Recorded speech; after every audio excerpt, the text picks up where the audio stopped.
Acabou de sair o primeiro episódio de The Idol, uma das séries mais comentadas aí desse ano e mais aguardadas também, recheada de várias polêmicas e muito mais.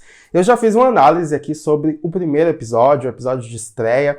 Eu vou deixar no link aqui da descrição, vou deixar no card também. E durante a semana eu posto um outro vídeo falando sobre a promo, né, que eles lançam do episódio seguinte, alguns detalhes e algumas novidades que saem aí durante a semana. Ou seja, eu estou fazendo uma maratona completa de The Idol. Então, se você curte a série e não é inscrito aqui no meu canal ainda, não deixe de se inscrever.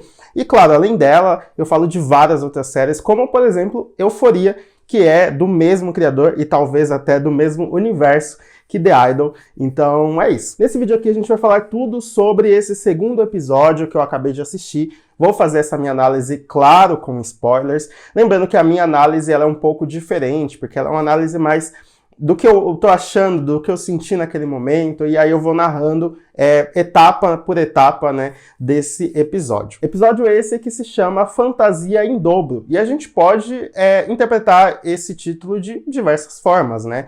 Como a dualidade da Jocelyn, que é essa grande estrela pop, e em como ela, né, lida com essa fama, em como ela tem essa vida turbulenta, extremamente conturbada, e agora ela se envolveu com um cara que só intensifica e piora, né, essa situação.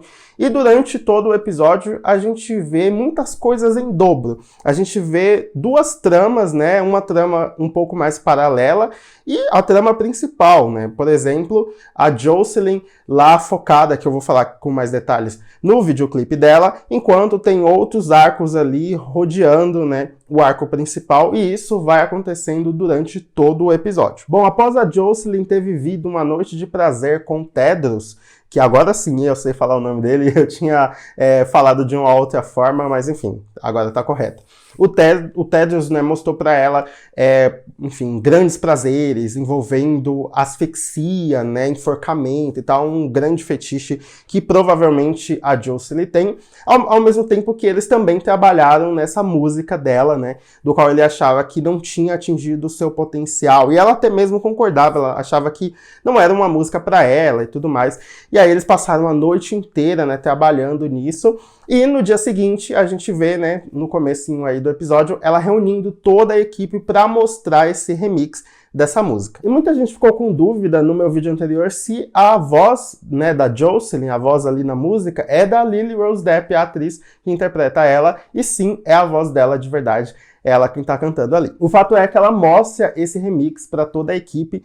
E olha, assim, na minha opinião, não é uma música legal, eu não gostei desse remix. Começa com umas respirações, uns gemidos dela, que provavelmente ela foi reproduzindo conforme eles foram fazendo sexo, e aí sim colocou nessa música. Eu não gostei, eu prefiro a música original, pra mim tá bem ruim mesmo. Deixem aqui nos comentários o que vocês acham, se vocês gostaram também, se vocês não gostaram também, enfim, comentem aqui embaixo. Eu acho que o Tedros realmente não entendia absolutamente nada de música. Bom, e aí após mostrar essa música, a Nick, que eu acredito que seja a agente dela ali, enfim, é uma mulher que tem muito poder, né, nas decisões ali da carreira da Jocelyn, manda real pra ela, fala, olha, minha filha, você tá viajando, a gente...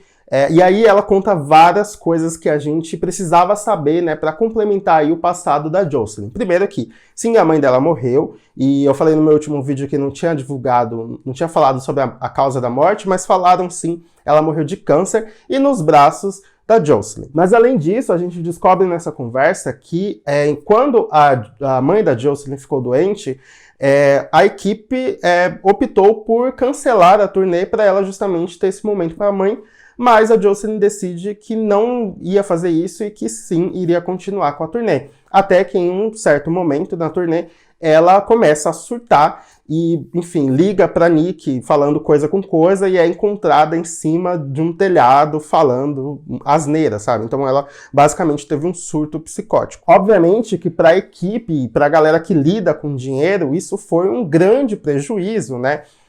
Enfim, tiveram que devolver vários ingressos e cancelar a turnê, e isso realmente acaba dando muito prejuízo para a equipe, e a Nick fala muito sobre isso, né? Fala que ela não tem esse controle, né? A Jocelyn, tudo bem, é a grande estrela ali, está à frente, mas existe uma grande equipe atrás, e que, sim, ela precisa lidar com isso e, enfim, se mostrar grata. Ela até fala isso, você precisa colocar uma cara de gratidão no seu rosto. A Nikki é uma personagem bastante interessante, desde o primeiro episódio, ela tem várias falas bastante ácidas, ela é muito prática, ela fala, né, sobre o luto, que todo mundo perdeu a mãe, enfim, ela enxerga, né, a Jocelyn menos humanizada, ela é direta ao ponto, olha, você precisa fazer isso, isso e isso, e é isso. E aí a Jocelyn fica realmente muito mal, ela se sente ali impotente, né, ela, enfim, se sente obrigada a fazer tudo, e não é sobre o amor que ela tem pela música, pela arte, né, e, enfim, tem todo esse lance aí dos artistas que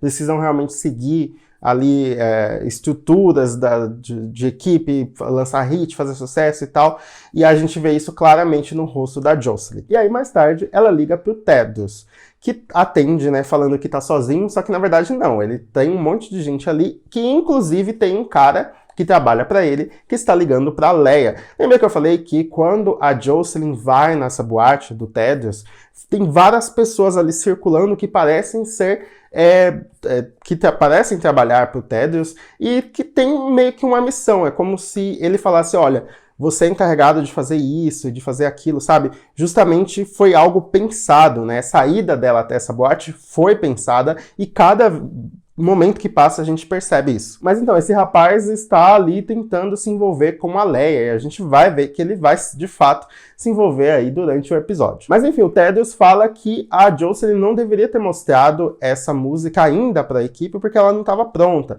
E aí a Jocelyn fala que ficou ansiosa, muito animada para mostrar e tal, e a gente percebe ali que ele já começa a brincar com as decisões dela, né? Meio que controlar tudo que ela fala, tudo que ela faz, e usa, né, dessa instabilidade emocional dela para justamente se apoderar disso. Mas aí a música original é mantida e ela precisa aí fazer o videoclipe, e eu acho que esse é o grande ponto aí do episódio, é a minha parte favorita, é nesses bastidores desse videoclipe, e a gente vê como, de fato, um videoclipe dá trabalho, né? Ela já chega lá bastante desestabilizada, ela vê que não é exatamente o que ela queria, né, ali de cenário e tal, mas ela topa fazer, só que ela quer atingir, assim, o ápice, ela quer ser muito boa, que fique muito bom, e pede para refazer várias vezes a mesma cena. E aí o que eu falei de tramas paralelas acontecem bastante nesse momento, como, por exemplo, a gente tá vendo a Jocelyn tendo todo esse problema aí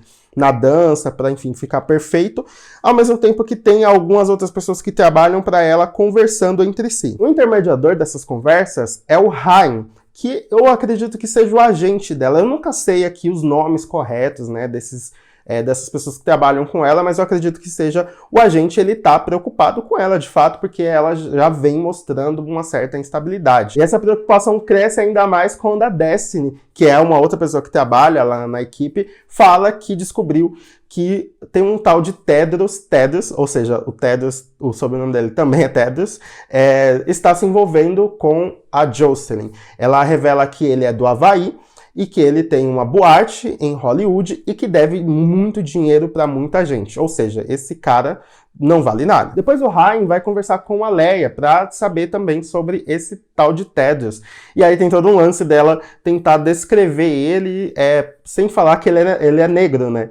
E aí é um pouco cômico. Enfim, essa personagem ela tá em vários momentos ali bastante cômicos. E eu gosto muito desse personagem do Ryan. Ele é um cara que dá pra ver que ele se importa com ela. Depois ele vai ter um momento com ela, que a gente vai descobrir que foi ele que encontrou ela quando ela tinha apenas 11 anos, em um shopping, cantando e tal. E é basicamente ele que descobre ela. Então a gente percebe que ele tem esse momento mais paternal. Assim como também a Destiny, em um momento do videoclipe dela, quando tudo tá dando errado e ela tá completamente destabilizada, a Destiny é esse ombro amigo dela. Então ela tem pessoas na equipe dela que realmente se importam com ela, diferentemente da Nikki. Mas enfim, o videoclipe como um todo acaba dando tudo errado, porque ela não consegue acertar o passo, ela não consegue deixar da forma como ela queira, e quando ela de fato consegue, a câmera tá muito fora de foco, e aí eles têm que refazer, e isso desestabiliza ela completamente. Eu acho que isso acontece muito em videoclipes. Caso vocês não saibam, eu trabalho com cinema, o meu maior sonho hoje é ser diretor de cinema. E eu já dirigi alguns curtas-metragens e eu sei o quanto é difícil ter que refazer cena. E às vezes tem uma cena que ela tá perfeita, assim, tá muito do jeito que a gente quer, mas quando a gente vai ver tem um pequeno detalhe que acaba atrapalhando e aí os atores têm que refazer aquela cena. E é muito difícil, é muito cansativo. E ainda mais para uma pessoa que tá passando pelo que a Jocelyn está passando, né, uma instabilidade, uma confusão na cabeça, e isso realmente deve afetar muito ela. E a gente vai ver isso, né, no resultado final desse trabalho, que acaba dando realmente tudo errado, e eles têm que, né, cancelar aquela diária. Ela implora, né, para que no dia seguinte eles refaçam essa gravação, só que a Nick dá a entender ali que não vai fazer muito isso não. Na verdade, a Nick, como eu falei, ela é meio prática, assim, demais até.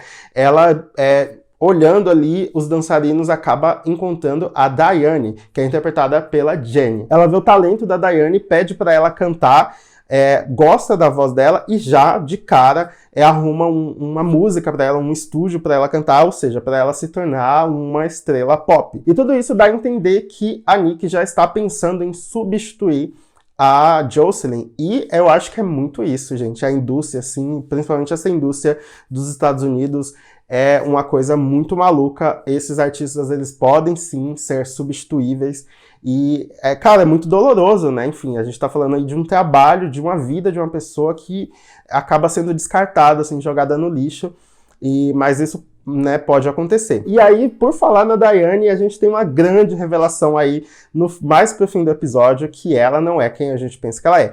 Eu, no primeiro episódio, achava que ela era super legal, era amiga da Jocelyn, né? As duas iam ser melhores amigas, ela ia ser esse suporte, só que não. Ela, na verdade, trabalha pro Tedros, né? Pela conversa que eles têm, né? Depois ela é revelada lá na boate dele, dá a entender que ela meio que já trabalhou ou trabalha ainda na boate. Porque ela fala que a Nick tá propondo, né? Enfim, torná-la uma grande estrela. E o Tedros fala pra ela que, finalmente, ela vai dar lucro, né, pra boate. Ou seja, ela deve ter um vínculo ali, ela deve trabalhar na boate, e ele pede para que a Nick ligue para ele para acertar essas coisas aí da Diane, ou seja, ele vai meio que agenciar e controlar ela e tudo mais. Ou seja, tudo leva a crer que o Tedros está fazendo tudo de caso pensado desde o começo. Toda essa aproximação que ele teve com a Jocelyn foi pensada, né, já que a Diane trabalha, né, para ele, provavelmente ele fez com que a Diane levasse a Jocelyn para a boate naquela noite. Então, tudo foi muito pensado. Ele queria colocar as garras, né, nessa estrela pop, do qual ele com certeza sabia dos problemas que ela tinha e que seria muito mais fácil controlar a vida e a carreira dela. Então, eu acho que é isso que ele, né, planejou. E aí, quando vai chegando mais para o fim desse episódio, a Jocelyn liga pro Tedros e chama ele pra ir lá. Antes ele tava ali fazendo um jogo duro, né? Falando que não podia ir, meio que pra deixar ela com saudade, né? Querendo mais. Então até isso ele tenta controlar. Mas enfim, ele acaba aparecendo na casa dela e leva alguns amigos. Dentre eles está aquele cara que ficou afim da Leia e tal, e ele até acaba ficando com ela, transando com ela e tudo mais. Além dele, o Tedros também leva uma garota que é meio doidinha, assim, enfim, meio maluquinha, mas que canta. Ela toca piano e ela tem uma voz bonita e tal. Ela também mexe muito nas coisas da Jocelyn, coloca a roupa dela e tudo mais. Enfim, uma garota meio esquisita. E aí a gente vai ter um momento que eu acho que é o ponto fraco desse episódio, do qual me fez gostar mais do primeiro episódio do que desse, que é essa cena longa de sexo entre os dois, né? Após usarem drogas e tal, já dá pra ver ali que o Tedros vai enfiar muita droga, tanto nela quanto na Leia, que também nunca tinha usado, mas enfim, eles vão até o quarto e ela pede pra vendar, né? Ele vendar ela, enforcar ela, tudo que eles tiveram na noite passada ou retrasada, enfim.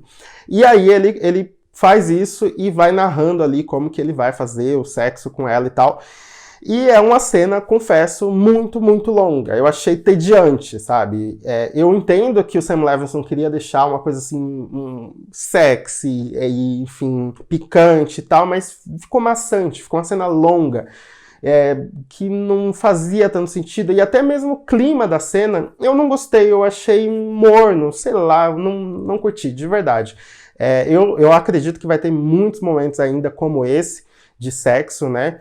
Mas esse eu não curti, assim, de verdade. Eu achei que não precisava ser tão longa. Talvez ela podia existir, né, mas que não fosse tão longa. E aí a gente tem a menina lá que eu mencionei, sendo a telespectadora de tudo e tal, vendo, né, eles fazendo sexo. Mas é isso, assim. E teve um outro momento também, mais no meio do episódio, que a Jocelyn, ela usa o gelo, né, nas suas partes e tal, copo, tanto que um copo acaba quebrando entre as suas pernas e deixando marcas. E isso atrasa o videoclipe lá, porque ela tá com um corte nas pernas, aí a maquiagem tem que cobrir e tal. Então a gente percebe que tem esse lance também do gelo, né, enfim, da mutilação no sexo. E aí o episódio termina com o Tedros falando que precisa ir morar na casa dela, porque eles vão fazer novas músicas e ele vai trabalhar com ela e vai mudar a equipe dela também. E enfim, e tudo isso a gente já estava prevendo, né, lá na promo. Ele havia falado isso e agora finalmente a gente vê. E ele vai ir morar na casa dela e tudo vai virar um grande caos. Vai virar, assim, um negócio absurdo. Tô bem curioso para ver isso. Ele vai colocar pessoas na casa, mudar a equipe de fato. Isso aparece na promo, eu achei que fosse aparecer nesse episódio e curiosamente não apareceu. Como, por exemplo, aquele cara que eu falei do cabelo, né? Que ele é careca e ele tem uma tatuagem na cabeça. Ele não aparece, mas eu acredito que no terceiro episódio ele já vai aparecer. Bom, então resumindo, a gente vê o que seria a volta por cima da Jocelyn após um momento muito grande de surto, né? Seria a retomada na carreira dela, acaba dando tudo errado, né? A Jocelyn não está conseguindo crescer, voltar a crescer. Ela até fala em uma conversa com o Ryan que ela quer ser uma grande estrela, ela quer que a música sobreviva e viva mais do que ela mesma, né? Que, enfim, vire parte da história, ela quer ser grande. Mas, com certeza, ela não vê e não sabe que o Tedros está atrapalhando tudo. E a gente vai ver isso intensificar com certeza. Estou bem curioso para ver, infelizmente, a decadência dessa personagem. É isso, eu confesso que eu gostei do episódio em vários momentos, mas eu acho que ele não acabou bem, eu acho que ele acabou bem morno. E é isso, assim, eu acho que vamos, né, esperar o terceiro episódio. Eu acho que sim, a série ela vai ter vários altos e baixos, vão ter episódios muito legais, mas também vão ter episódios bem mornos. Como eu falei, a minha parte favorita foi a do videoclipe, os bastidores ali eu achei bem legal. E é isso, vamos acompanhar aí, tô bem animado para falar de The Idol aqui no canal. Eu tô vendo que muita gente está assistindo e vem aqui comentar. E é isso, vamos crescer essa comunidade aí, eu tô gostando bastante. Se você puder deixar o like, como eu falei, o like ajuda muito os criadores de conteúdo. Comenta os seus pontos favoritos, o que vocês acharam de tudo, se vocês estão gostando do episódio ou não gostaram, deixem aqui embaixo. Lembrando que durante a semana, talvez na quarta-feira, eu trago um vídeo aqui falando sobre a promo, né, e também novidades aí do que está acontecendo na série. E é isso, até a próxima, tchau!